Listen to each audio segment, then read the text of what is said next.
water reservoir of the world, and a most sought after target for the hydrocarbon industry. So diagenesis in both the ways, it is a factor which we cannot overlook. On one hand, it destroys the original character. How it destroys, how the original character can be interpreted, all these are the discussion of carbonate diagenesis. But one thing is for sure, that this process of diagenesis, it makes the carbonate one of the most sought after lithology for the oil and gas industry. And it has a huge role in our society for the dynamicity of the society, the cars we drive, the industry we run, everything that it is depending on the oil and gas. And that oil and gas, it is one of the major provider. If you see the world reserve of oil and gas in the carbonate reservoir, it accounts for about 55 to 60% of the world reserve of the oil that is in the carbonate reserve. And the one major reason behind it is the generation of secondary porosity. Secondary porosity, that means porosity which is formed after the formation during the diagenesis process. That is what is secondary. Now the question is that how this diagenesis in carbonate that takes place, when the diagenesis will take place, and what will be the net result of that diagenesis.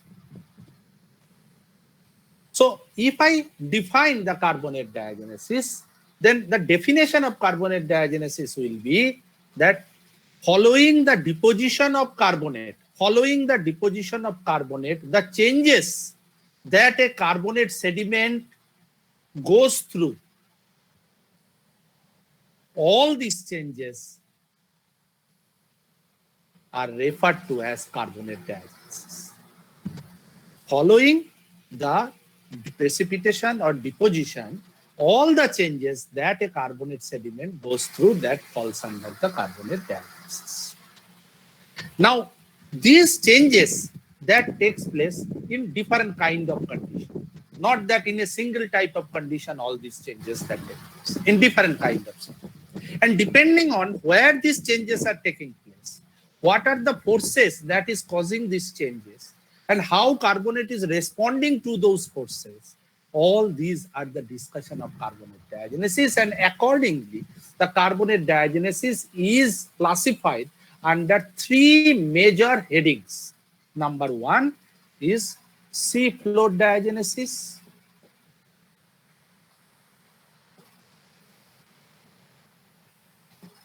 Number two is meteoric diagenesis. And number three is deep burial diagenesis. These are the three major, the realm of diagenesis in which the carbonates, they suffer the changes. We will discuss one after another.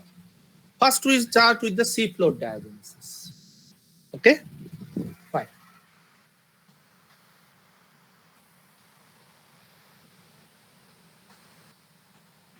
So we start with seafloor diagenesis.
Please draw the diagram and then I will start.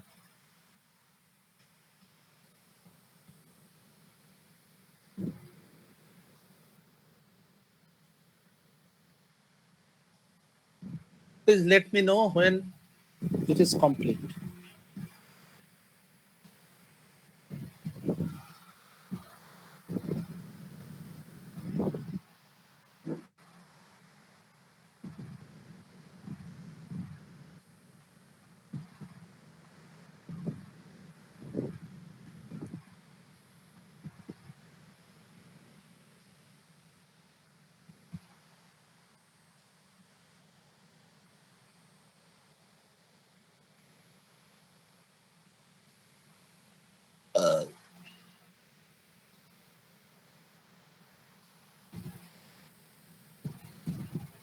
It is done?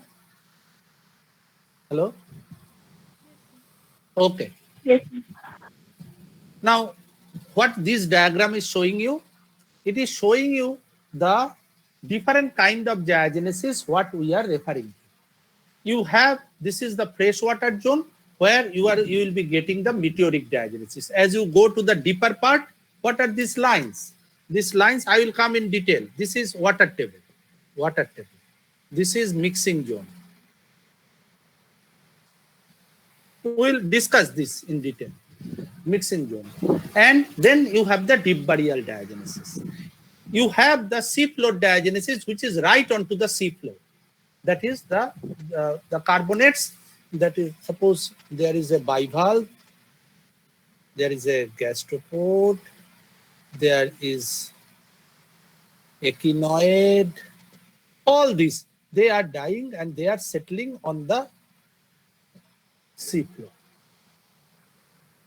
And then once they settle, the diagenesis starts then and there. Once they settle, the diagenesis starts then and there. These changes, what happens on the seafloor before the carbonate goes into burial or before the carbonate get exposed to the fresh water, the changes which is happening right into the seafloor in presence of the seawater, that change we refer to as the seafloor diagenesis. So now we will be concentrating on the diagenesis which is happening on the seafloor. This is what we will refer to as the seafloor diagenesis. Now, what are the major things that happen when the carbonates get settled onto the seafloor? What are the changes that we get? Let us see that. When any organic shell that gets settled onto the seafloor, immediately the microbes, algae, bacteria, they start working onto the shell. Simply because the freshly precipitated, deposited shell will have the organic matter within it, and that will be a huge target for the microbes and the algae. So what they do, they start boring onto the organic test. These microbes and algae, they start boring, making bores onto the organic test. This process of the boring, that is what we refer to as the micritization. Micritization. I'll come to it in a detailed manner. And the other process that is very important in the seafloor diagenesis, that is what we refer to as the hard ground formation. Hard ground formation. Two major processes. Now, first we start with the micritization. What we have said, that suppose a organic test that gets settled on the seafloor. And this is a seafloor, a organic test gets settled. What will happen? That immediately you will see that the microbes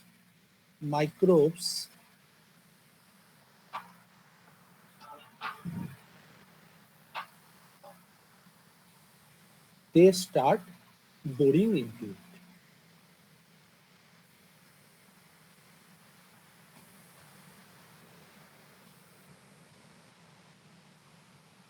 The microbes start boring into it. Okay. So now this will look like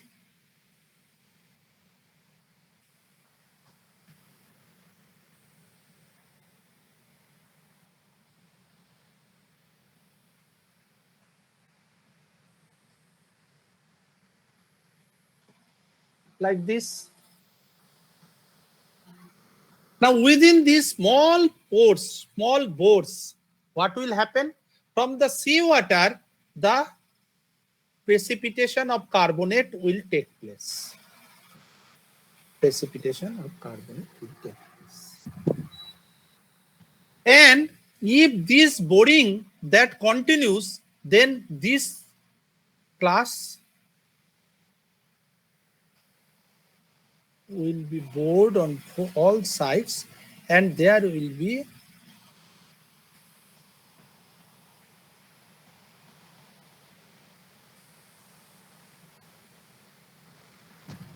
so what is happening? These algae, they are boring.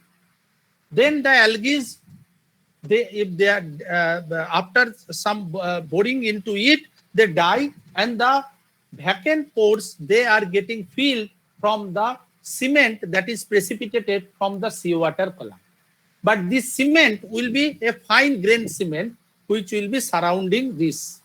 So what I will be getting here, that a coarse grained carbonate particle that is surrounded by a fine grained rim.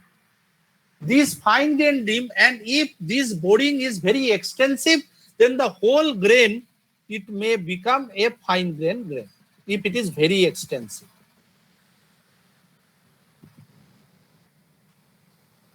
So what is happening? That a coarse grain carbonate particle is now transforming into a fine grain carbonate, that is what is called micrite. Fine grain carbonate, that is called micrite. So the process is called micritization. Micritization. Okay. Why it is micritization? Basically, you are transferring a coarse grain carbonate into a fine grain micrite. That is why you are calling it a micritization. Okay. Now, suppose the original test, that is aragonite or high Mg calcite, and then there is a boring, and within the bores the precipitation is of low Mg calcite. Now what will happen, that you will be having a test with aragonite or high Mg calcite that is surrounded by a rim of low Mg calcite.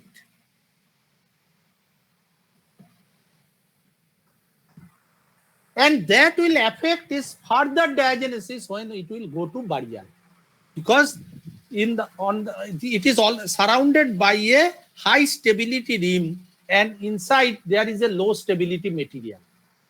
And I will discuss how it will respond when it will go to the barrier. It will not be responding in the same way as this test itself without any micritization if it would have gone to the barrier. These two will be completely different. Now, what is happening here? The coarse grain carbonate transforming into fine grain carbonate.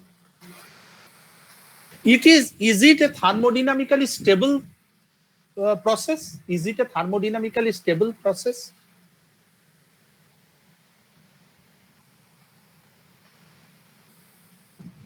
What happens in a metamorphic reaction? What happens in a metamorphic reaction? Please tell me what happens when you get a metamorphic reaction, when you have the higher grade of metamorphism from ginsys to amphibolite to granulite. What are the changes you get in a metamorphic rock? Please tell me. The formation of new minerals. Huh? Hello?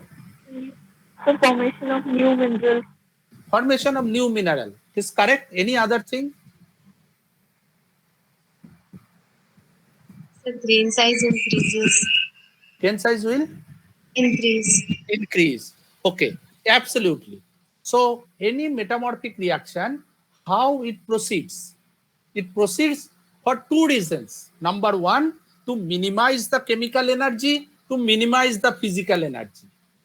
And to minimize the physical energy and to minimize the chemical energy, these are the two major reasons that a metamorphic reaction proceeds. And how you minimize the physical energy? By you will be minimizing the physical energy by increasing the grain size, so that decreasing the surface area. More you make the coarser grains, the surface area will decrease with respect to a fixed volume. In a fixed volume material, if I decrease the grain size, then the surface area increases. If I increase the grain size, the surface area decreases. And surface area decrease means that the minimization of the physical energy. And similarly, new minerals form to minimize the chemical energy. So that is the thermodynamically more stable condition, that any thermodynamic reaction, it always tends to minimization of the physical and the chemical energy. Now, what is happening here? Here you are decreasing the grain size. You are not increasing the grain size. So this process is called, what is this? This process is called neomorphism. Neomorphism. What is neomorphism?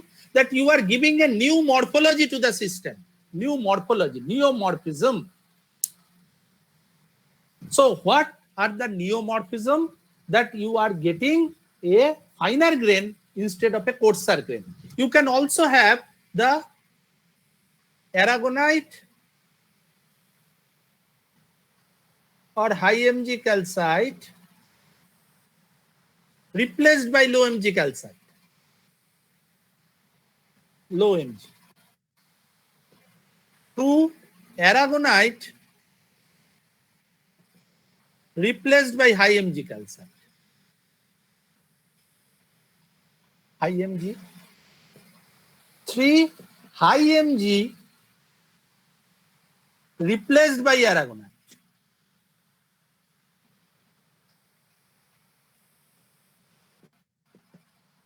For that okay. So all these changes, that originally the taste was aragonite or high Mg calcite, now replaced by low Mg calcite. Or it is originally aragonite, then because of micritization changes to the high Mg calcite. The high Mg calcite that is replaced by aragonite or by low Mg calcite. Any of these changes in mineralogy and the grain size, this is called the neomorphism. Now, is this neomorphism following the thermodynamic rule? No. No, it is not following the thermodynamic rule. Because in thermodynamic rule, I should expect the increase in grain size, not decrease in the grain size. So, what is this? This is a biologically mediated neomorphic change. It is not a thermodynamically mediated neomorphic change. A metamorphism is also a neomorphism. Metamorphism is also you are giving a new morphology to the same bulk composition. I start with a shell, I start with a basaltic rock, and I get the different kinds of mineral assemblage, giving it a new morphology. It is a new neomorphism. But that is a thermodynamically driven neomorphism. It is a biologically driven neomorphism. And there lies the change. Is it clear? Am I clear? Yes. Yes, sir. Okay. So this is what is micritization. And remember, this micritization will finally have effect when the carbonate will go into burial, carbonate to go into that meteoric diagenesis. We will discuss what effect it will be. Now we'll come on to the hard ground formation. Hard ground.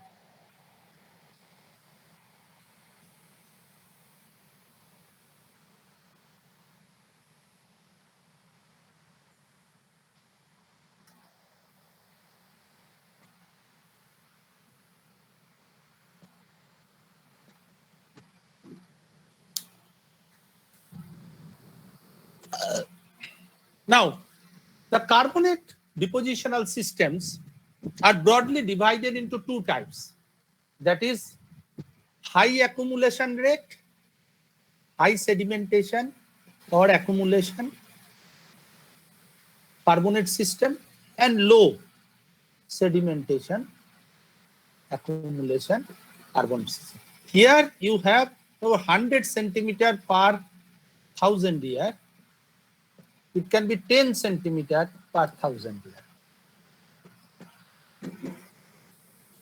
This is the any carbonate system.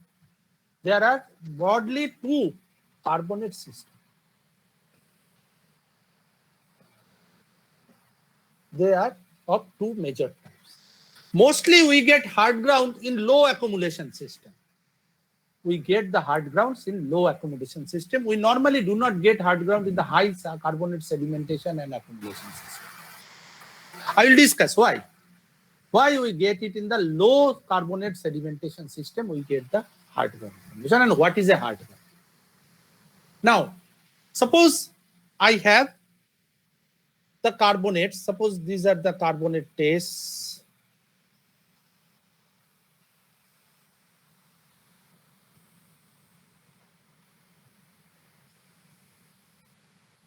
These are the carbonates, this is the seafloor. Seafloor, and the carbonates are deposited on that. Now, the carbonate tests and the, so all these they are deposited. And what will be in between the particles? There will be water. There will be water.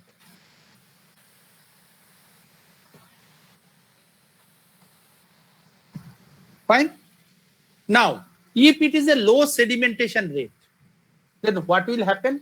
These carbonate tests, which has been already settled, they will not be buried very quickly because accumulation rate is low and it is not being buried very quickly. So what will happen? The water that is interparticle, the water which is trapped between the carbonate particles, it will get a chance to interact with the ambient water. Ambient water. It will get a chance to interact with the ambient water. And with time, if it is not buried for significant time, then what will happen that the interparticle water, it will create a equilibrium condition with the ambient water. Equilibrium with ambient water. And when it will create a equilibrium with the ambient water, the precipitation of cement that will happen between these carbonate grains. What will happen if the cement, the precipitation of the carbonate from the water column that happens between these particles?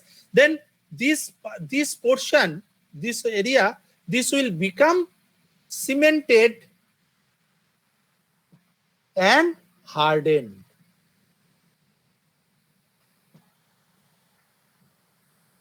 Now, we'll suppose it is the topmost layer. Below it also there may be carbonate.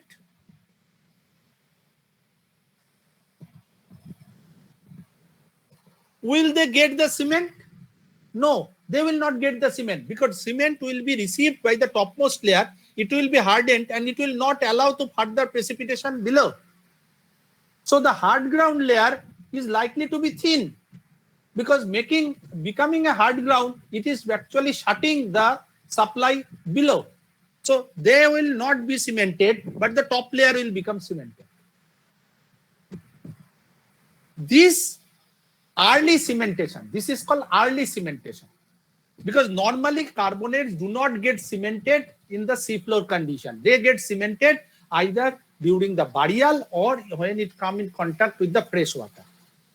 But in this case, what is happening? The carbonates are getting cemented in a very early stage when it got deposited right onto the seafloor because of the equilibrium condition that is being established between the pore water and the ambient water. And this is what we call the hard ground formation.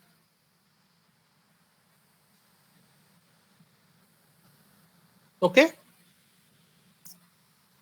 What I have said, that this will always be where there is a low sedimentation rate.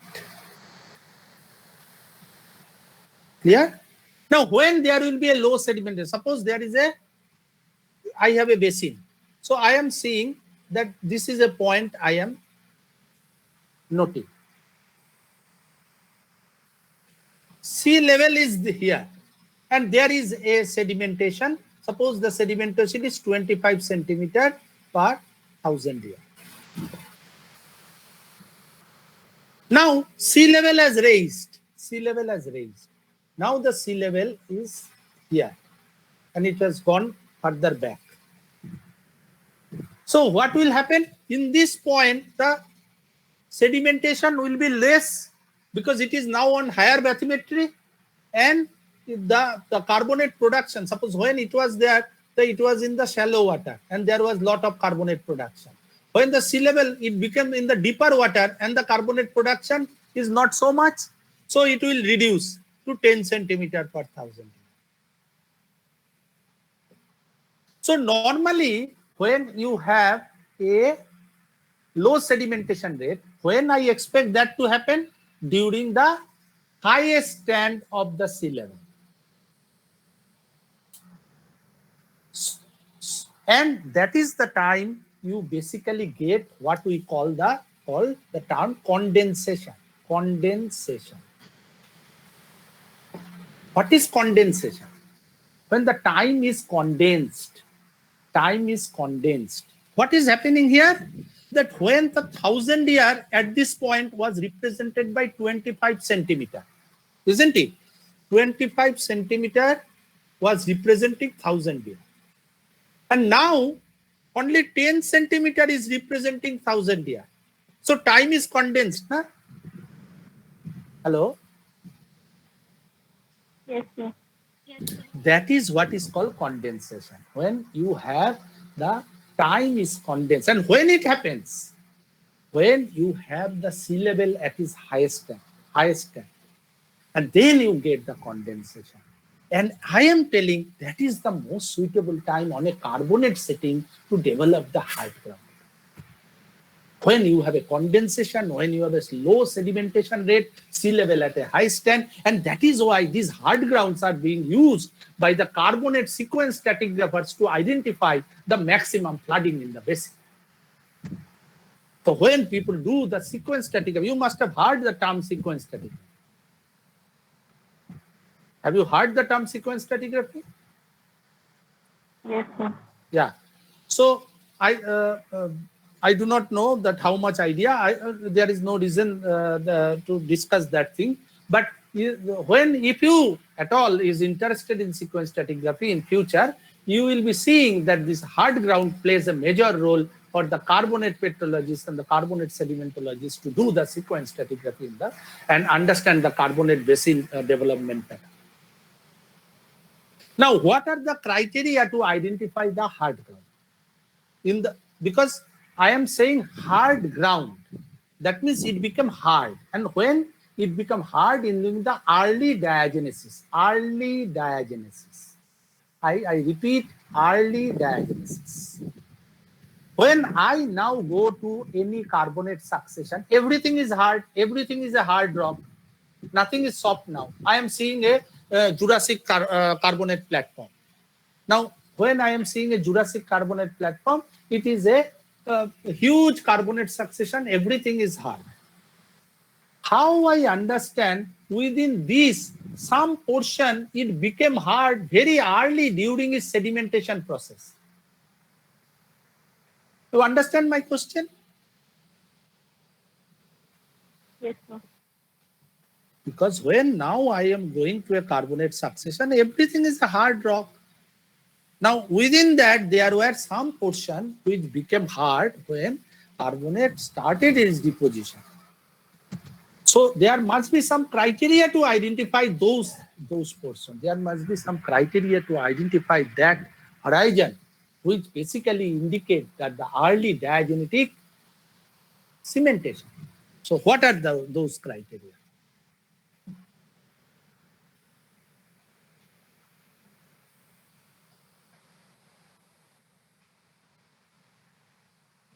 Number one, presence of seafloor cement.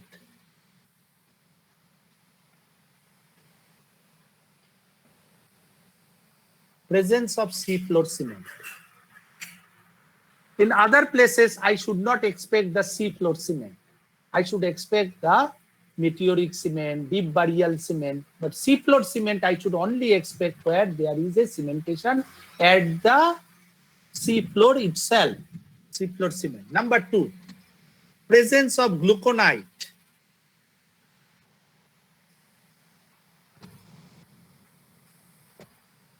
Also, some cases pyrite. Number three, brecciation. Number four, boring,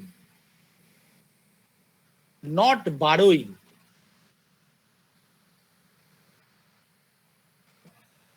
Typical features that help us in identification of the hard ground. Now, presence of seafloor cement, we will come in detail. Detail में हम लोग discuss करेंगे that what is seafloor cement and what are the mineralogy and everything I will discuss now. Presence of gluconite pyrite. Now, what is gluconite or pyrite? They are chemical sediments, and this chemical sedimentation only will happen if you curtail the siliciclastic supply. So when the minimization of the siliciclastics, low sedimentation rate, that will help in the chemical sedimentation of the gluconite or the pyrite. Gluconite and pyrite both are iron bearing, but gluconite is a clay, pyrite is a ore mineral. So all these that help in identification of the low sedimentation and condensation. Gluconite pyrite indicate क्या करता है? Condensation. That there is a decrease in the sediment. Now, why brecciation? Because you are making it hard. So the hard ground will behave in a brittle manner. It will behave in a brittle manner. Okay. So what you will expect that there is a carbonate, some portion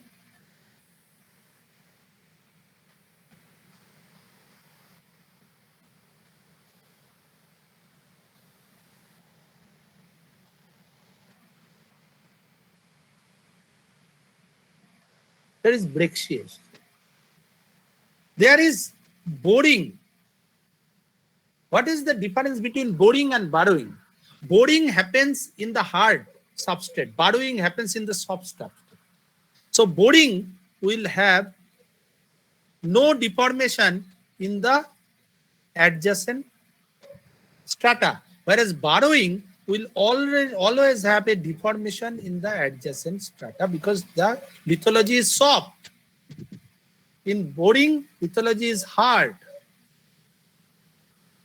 And that talks about that there is a hardening of the substrate because of the early cementation, and that early cementation is causing the reason behind the presence of those. Is it clear? The signatures? Yes, sir. Okay. Now I come on to that how I see the seafloor condition. That how we see the seafloor condition and what kind of the seafloor mineralogy and the seafloor I can expect there. Now, as you know, the two major minerals of the carbonate, one is aragonite, another is calcite. And with respect to the depth of the ocean, how is the stability of these two minerals? And accordingly, this cement, that is the cement in the hard ground, cement in the micrite, what will be the mineralogy of that cement? That will be completely guided by the saturation level of different minerals at different depth of the ocean. So, if we see the behavior of aragonite and behavior of calcite,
Are you drawing the figure?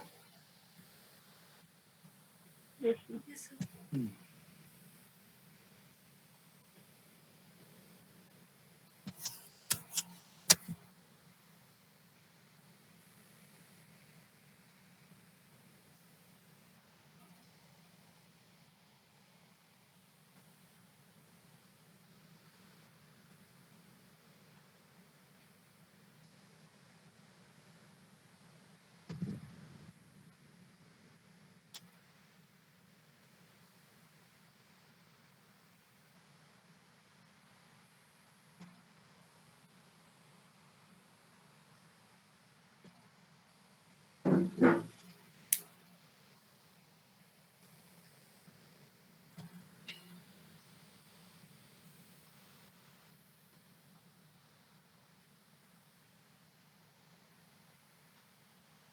Please let me know if the drawing is complete.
Drawing complete?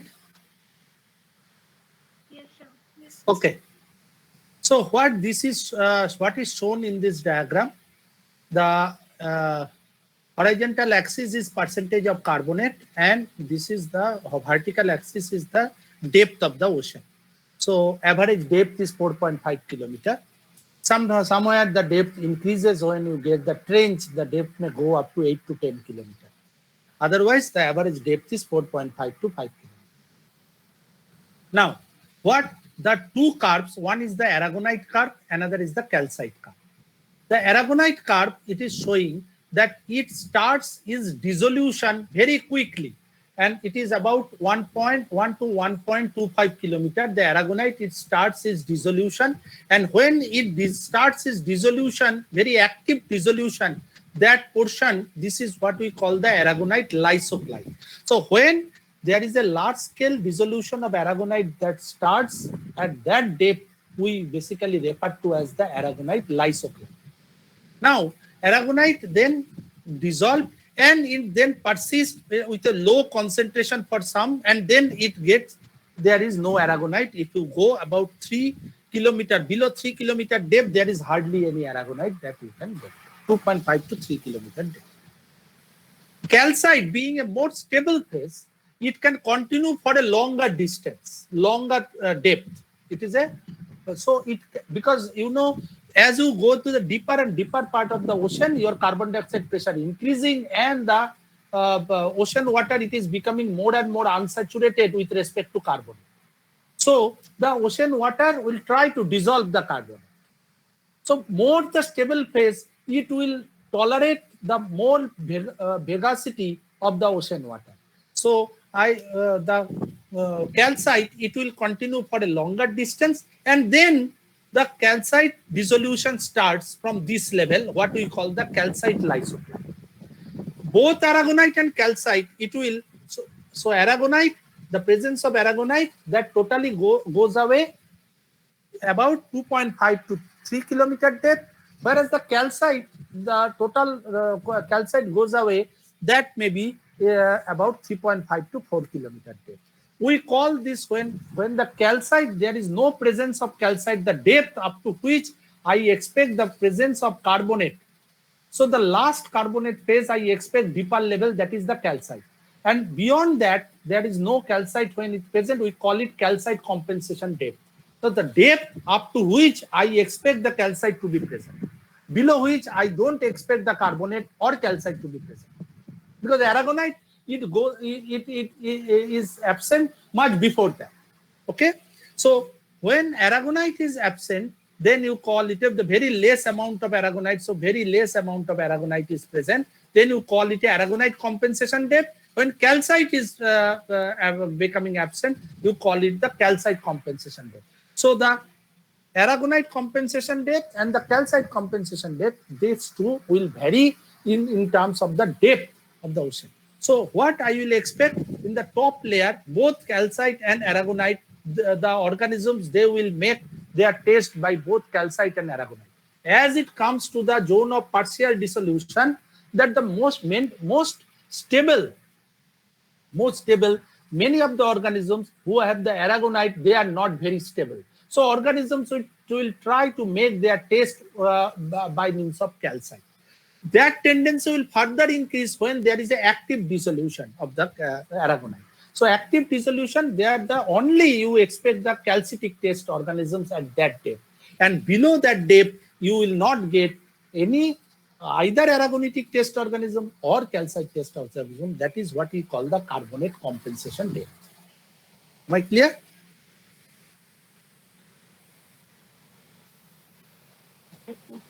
Is there any question here?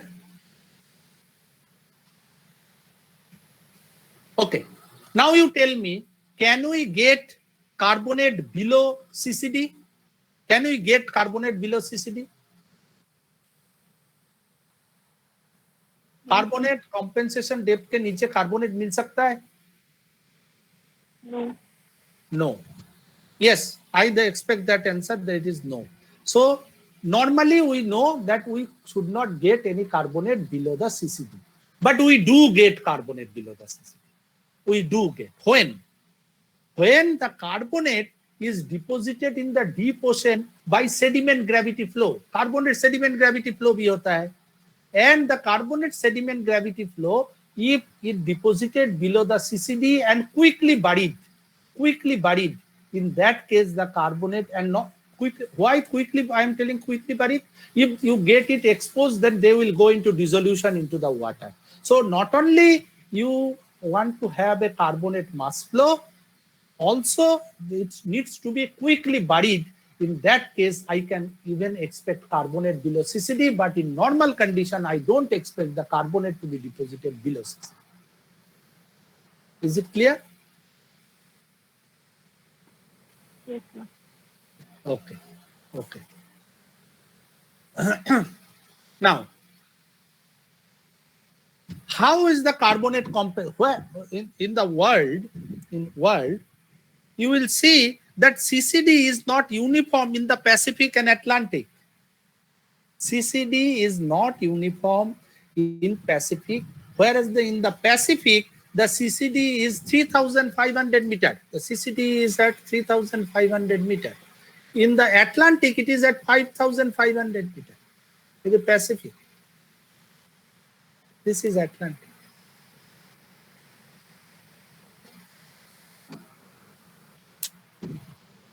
In fact, if you see the North Pacific, the CCD is shallowest. The CCD comes at about 2,000 meters in North Pacific. And CCD is deepest, 5,800 meters in North Atlantic.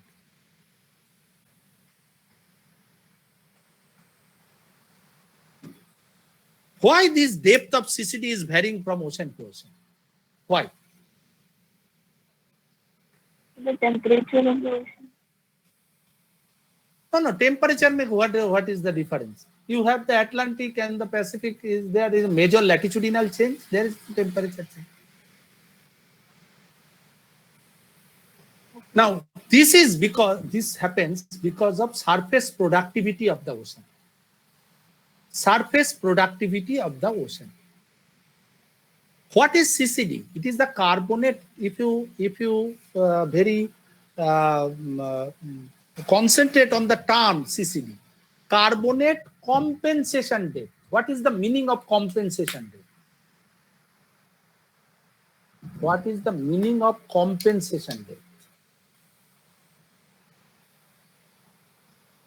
You know, earlier it was there, now government is not giving it. There is a compensatory job that if somebody dies, his son and daughter used to get a job in the government concern. That was the compensatory. That means for something, it is getting compensated. This is exactly the carbonate compensation job.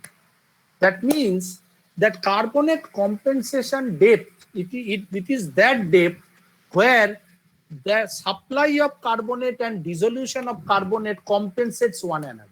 That is why it is called the compensation depth. At this depth, the amount of carbonate supplied from above is same as the dissolution caused by the water at this depth. That is what is the compensation.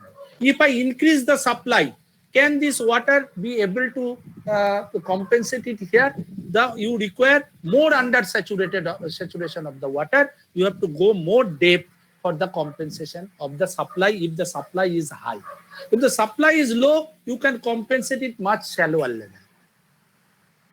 This is exactly is happening because of the high surface productivity in the Atlantic, that you need to go to the deeper level or to more undersaturated level to get the compensation. Whereas in the in Pacific, you can achieve it in a much shallower level because of the lesser surface productivity. Is it clear?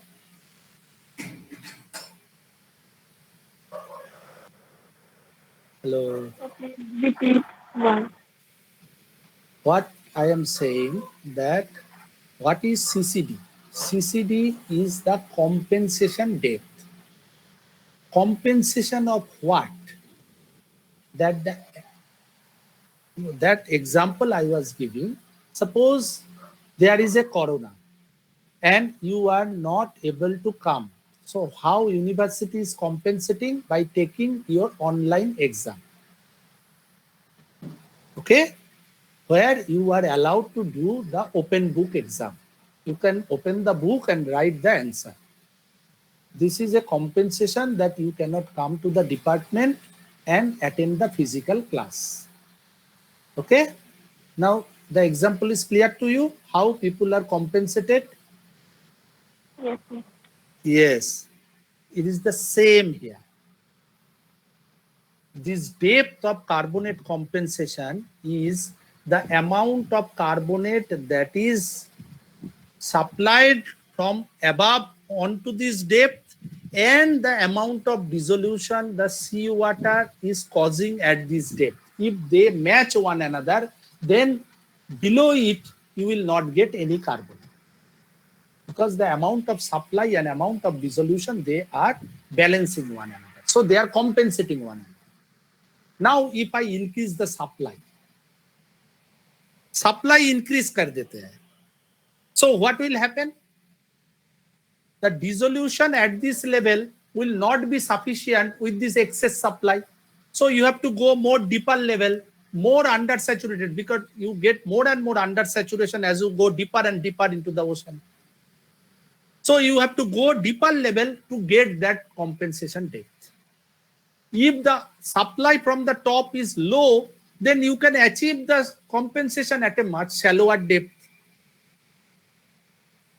This is exactly happening in the Atlantic and Pacific because of the difference in the surface productivity. In case of Atlantic, the surface productivity is high. So because of the high productivity, the supply is high and you have to go to deeper level to compensate.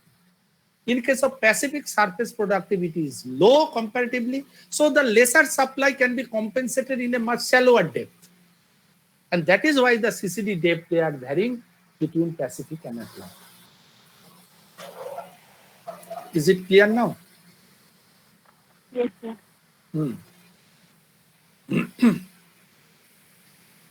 Okay. Now, this depth-wise variation, that is also seen in the latitudinal variation of the carbon.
Now, this distribution, what I was showing depth-wise in the ocean, if I change this distribution in the latitudinally, that whole depth-wise I am projecting horizontal plane. Then the zone 1, the zone of precipitation, that is between 30 degree north to 30 degree south. And this may be the, this is the equator.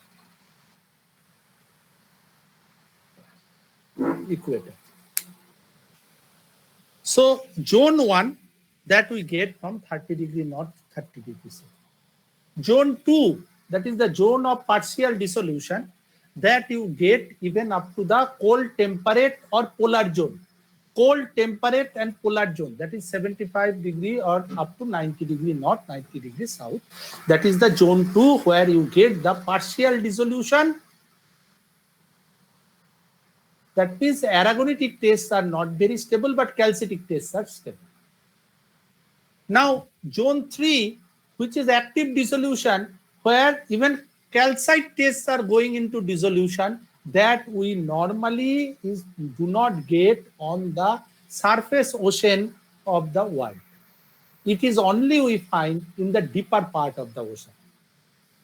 And no carbonate is also in the deeper part of the ocean. So on the surface shallow ocean, only zone 1 and zone 2, these two intersect the surface ocean, and we get the zone of precipitation between 30 degree north to 30 degree south, and zone of partial dissolution where the aragonite tests are not stable and the calcite tests are stable. That is up to the cold temperate and the polar region.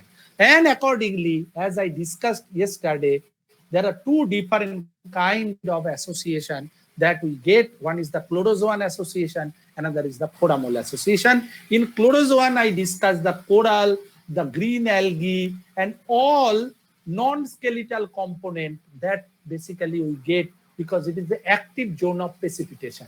So there is no problem. But when you go to the foramol, you get the bryozoa, the mollusk, echinoid. You do not get any non-skeletal component. You get the red algae.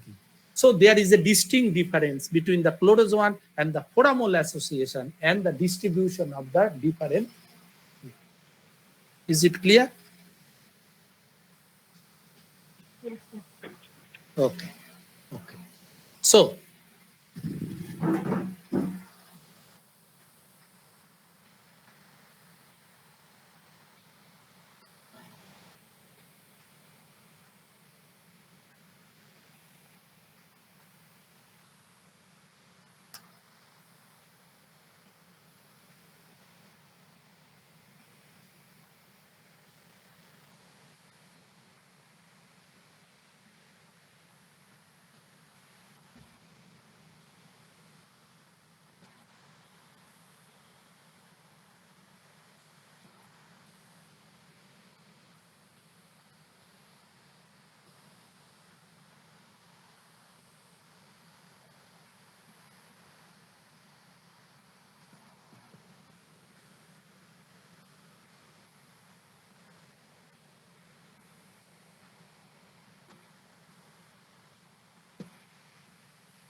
so if I see in a profile the zone 1, zone 2, zone 3, and zone 4, you get the presence of hard grounds that is mostly concentrated because you require a active cementation, isn't it? You require a active cementation, and this active cementation you cannot expect if the condition is not best conducive. So the hard grounds I will get in the profile of the ocean, I will expect that the presence of hard grounds in the zone 1, that is in the tens of meter to hundreds of meter, this zone, which is the zone 1, you get the hard ground formation at different level. But you do not get the hard ground formation from the zone 2, because there the aragonite mineralogy is not stable. And the most favorable modern ocean, if you see the mineral that is precipitates in the normal ocean, because it is the carbon dioxide pressure in the atmosphere is not too high, it is not a greenhouse globe. It is not a greenhouse globe. So that most common mineral cementation, they are actually aragonite and high Mg calcite. So they will not, I will not expect that to happen in the zone. Is it clear? Yes, sir. Now, what will be the geometry of the seafloor cement? What will be the geometry of seafloor cement?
These are the geometry of seafloor cement.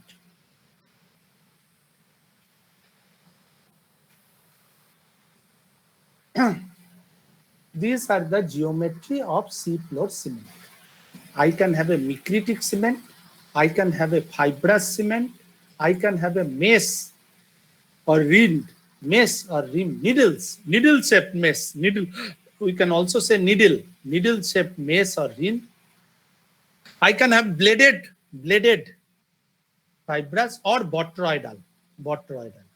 These are the general pattern of the, and what will be the mineralogy of this cement? The most common mineralogy of this cement is aragonite, high Mg calcite, and lesser proportion of low Mg calcite.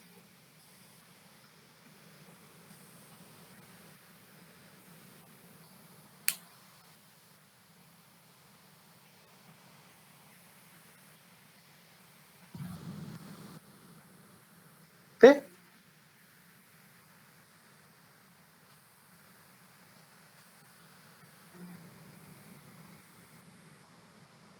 Is it okay?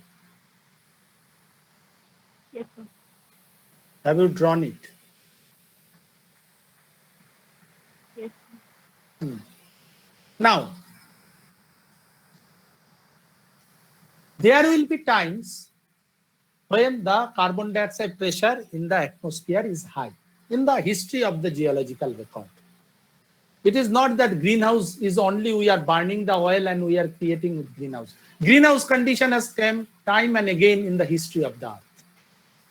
Whether human being is there or human being is not there. Okay? Now, I have discussed earlier also that according to the carbon dioxide pressure in the atmosphere, the kind of mineralogy that will be stable in the ocean water column, that will vary. Because now the carbon dioxide pressure is low and we are not in a greenhouse globe. So now present day in the ocean, the aragonite and high Mg calcite is the favored mineralogy, which is basically forming the cement. But when there was a greenhouse globe, and which has come time and again in the earth history, there at that time there must have been the calcitic cement, low Mg calcite cement. So people have studied the carbonates through the geological history, right from the Precambrian. That what kind of mineralogy of seafloor cement we have found in different time in the geological history, so that we can make a first order idea that what was the atmospheric carbon dioxide pressure condition at that time. And this is the general, when they did that analysis, what they found is that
What I have seen here, this is Precambrian, Cambrian, Ordovician, Silurian, Devonian, Permian, Triassic, Jurassic, Cretaceous, Paleocene, Eocene, Oligocene, Miocene, Pliocene, Miocene, Mesozoic, Miocene, Pliocene, Pleistocene. So this is the geological time. And the mineralogy of seafloor cement in different time, from the rocks of different time, the mineralogy of seafloor cement has been identified and plotted against time. Identified and plotted against time. And a general first order curve has been drawn. What we are seeing, that there are times of Aragonitic sea, there are times of Calcitic sea.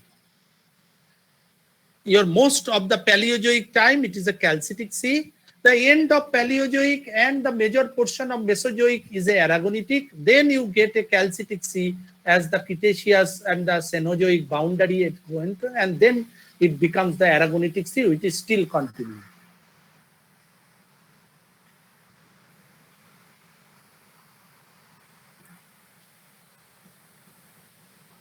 Is the thing clear to you? Yes, sir. And how we are basically coming to this conclusion? What the seafloor cement, the knowledge that it gives to us, and what we identify about the different time planes of the Earth history and its the ice house and the greenhouse condition they are repeating in the Earth history that we can identify from the. Oh, I earlier I did it with the mineralogy of the void also. Mineralogy of the void also. So any void that will be formed during that time or this time, this will have the Aragonitic mineralogy, and voids that will be formed in this time and this time, that will have the Calcitic mineralogy. And I discussed it with the void, that some voids they are originally Aragonite, some voids they are originally calcite, and how that will help us in the Paleo sea level stand. Paleo sea level stand.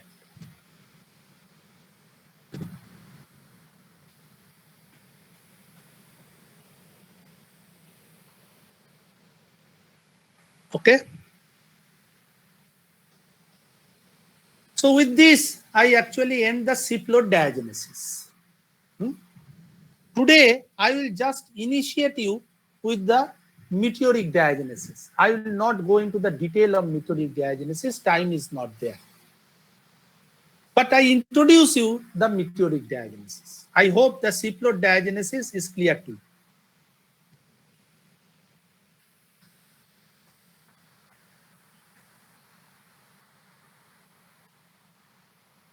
So, Hello? yes, sir. Sir, sir, Uh. I have a question. Yeah. Sir, in hard ground formation, Mhm. sir, you told us that in typical features, brachiation indicates hard ground formation. Mhm. Sir, how it indicates? No, whenever can you break a soft material? मिट्टी, गीला मिट्टी को तोड़ सकते हो? Hello? Yes, sir. Sir, it is already loose. No. तोड़ना मतलब क्या होता है? That I hammer. Can you hammer the गीला मिट्टी and break it? No, sir. No. You require a hard material to break it. Unless the brittleness comes in a substance, you cannot break it. You have to have a brittle character of the material to break it. And how the brittle character will come? The brittle character will come by means of its hardness of the material, which cannot be bended. A brittle material cannot bend it. It cannot be a material which can be easily molded.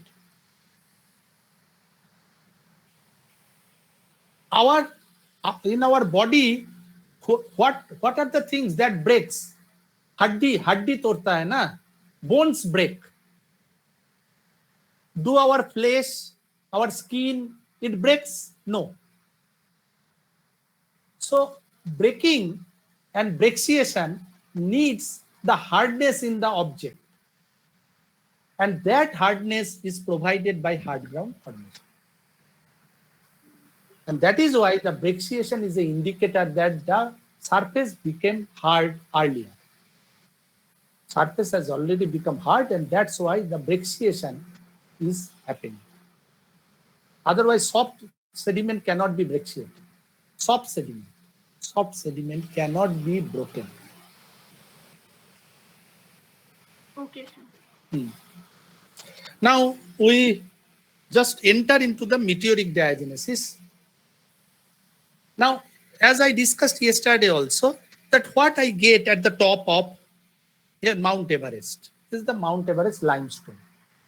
And to which you yourself have said, sir, what a glacier hai. What is a glacier? Glacier is a freshwater material that is now in the ice form. You have rain, glacier, river water. What are these? These are all the fresh water. And that carbonate, the Mount Everest limestone, which might have been formed at the deep in the Tethyan Sea, that is now at the top of the Himalaya and is getting exposed to the rainwater, exposed to the glacier. And which is a fresh water. Now, what is a marine water? It is a water of high ionic strength. What is a fresh water? Fresh water is of very low ionic strength. Now, a rock, a limestone, which is born in water of high ionic strength, if I expose it to water of low ionic strength, will they be stable in that? No, they will not be stable in that. And the changes that will happen in that carbonate, which was born in marine water of high ionic strength, and I am exposing it to the fresh water, that changes we refer to as the meteoric diagenetic changes. So meteoric diagenesis is the changes that happen in a carbonate because of its exposure to fresh water. And fresh water is a water of low ionic strength. We will be discussing the meteoric diagenesis. Now, how a carbonate will be responding when it is exposed to the fresh water, it depends on some intrinsic factor and some extrinsic factor. So my now discussion is how a carbonate will respond when it is exposed to fresh water.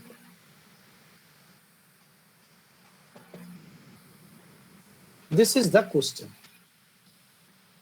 And it is guided by two kinds of factors. One is the intrinsic and another is extrinsic.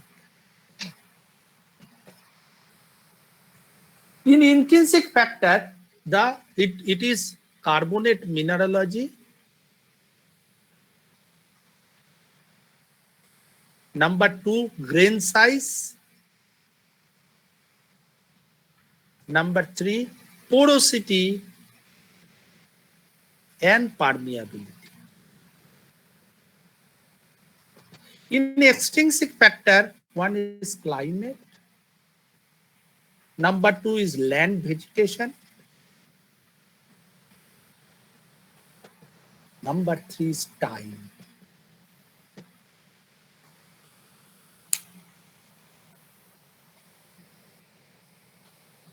I will end today's discussion with this discussion only. I will not go further to this discussion today because if I go, that is a big discussion which requires a full class, if not 2 classes. Now, what is intrinsic carbonate mineralogy? As we know very easily that the carbonate mineralogy, all minerals are not of same stability. So depending on that the original carbonate is a aragonite, is a high Mg calcite or a low Mg calcite, its changes under the fresh water will be different. Aragonite, high Mg calcite, they will be changing more than the low Mg calcite, unless it is such a condition that all the carbonates going into dissolution. If that condition comes, then everything will go into dissolution. But if that condition doesn't come, then definitely aragonite and high Mg calcite, they will be more affected than the low Mg calcite. So the mineralogy has a major control. The stability of different minerals when they will get exposed to a foreign water. Here my foreign water is fresh water of low ionic strength. They will be acting differently. They will not act uniformly when they will exposed to the. We will discuss how they will act differently. That in our further discussion we will discuss. Grain size. As I discussed earlier also, a grain size is a measure because the lesser the grain size, larger is the surface area. And larger the surface area, the more your carbonate will come in exposure to the fresh water. The coarser the grain size, the lesser the surface area. So the same volume, the lesser surface area will not allow the carbonate to come for a larger area to the fresh water. So the grain size also has a major role to play that how much the carbonate will get altered. The finer grain size carbonates will be definitely more altered than coarser grain size carbonate. The porosity permeability. The carbonate's original porosity permeability, and if the porosity permeability is high, then you allow more fresh water to invade into the carbonate. And the more you allow the fresh water to invade in the carbonate, you expect the more changes in the carbonate. And the lesser porosity permeability do not allow the fresh water to invade deep into the carbonate, and we do not expect the much changes in the carbonate in that. So mineralogy, grain size, and porosity permeability, these two are the intrinsic factors. Intrinsic factor is the property of the carbonate. What is intrinsic factor? That is the property of the carbonate that basically controls the amount of change, the scale of change, the degree of change. And there are some extrinsic factors. What? The climate. Suppose a humid tropical climate and a cold temperate climate, where the carbonates will be more altered. Definitely in the humid tropical climate, because of the availability of more water, availability of higher temperature. So humid tropical climate, that will be more that will cause more damage to the, I will say the more not damage, I will not say damage, it will be more diagenetic changes in the carbonate than a cold tropical climate. Land vegetation, it is also very important. And land vegetation, where it is maximum? In the warm humid climate. There you get the maximum land vegetation. Now what this land vegetation does? That the all vegetal litter and the respiration of the plant, that will cause the increase in the carbon dioxide pressure in the soil. What I have said? That the decomposition of plant litter and the respiration of the plant, that will cause the increase in the carbon dioxide pressure in the soil. And then with increased carbon dioxide pressure, the water, the fresh water with higher carbon dioxide pressure in the soil, tropical soil, that will cause the more diagenetic change in the carbonate. And finally, the time. The more you expose the carbonate with the fresh water, the more your carbonate will be changing and diagenetically changing. The lesser time you will give your carbonate to get exposed to the fresh water, it will be lesser amount of change. So there are intrinsic, that is the property of the carbonate itself, and extrinsic, that is the outer factor. These all factors together that control the meteoric diagenesis of carbonate. If there is any question, I will be happy to answer.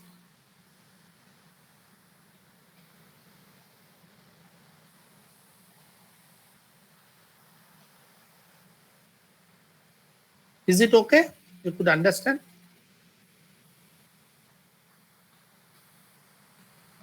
Yes, sir. Okay. And hope that you have understood and you could note what I have said. So I end today here, And we'll be in the next class, we'll continue with the meteoric diagenesis. What really is the meteoric diagenesis environment, how the carbonate they get changed, how they go into dissolution, how they get cemented. So dissolution and cementation, both the processes, all these processes that we'll be discussing in the next class. Thank you. Thank you, sir. Thank you, sir. Thank you, sir.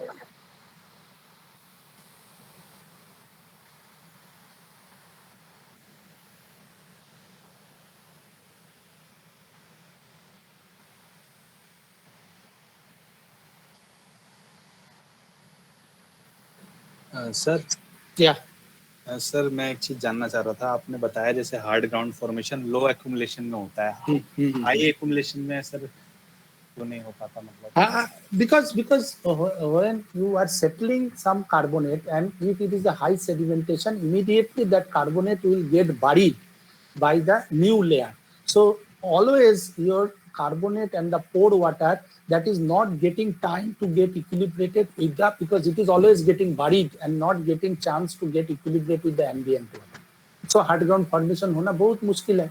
You have to equilibrate the poured water with the ambient water. For that, you have to keep open the channel between the poured water and the ambient water for a long period. That is only possible when you are not burying it by the more sedimentation. Okay sir.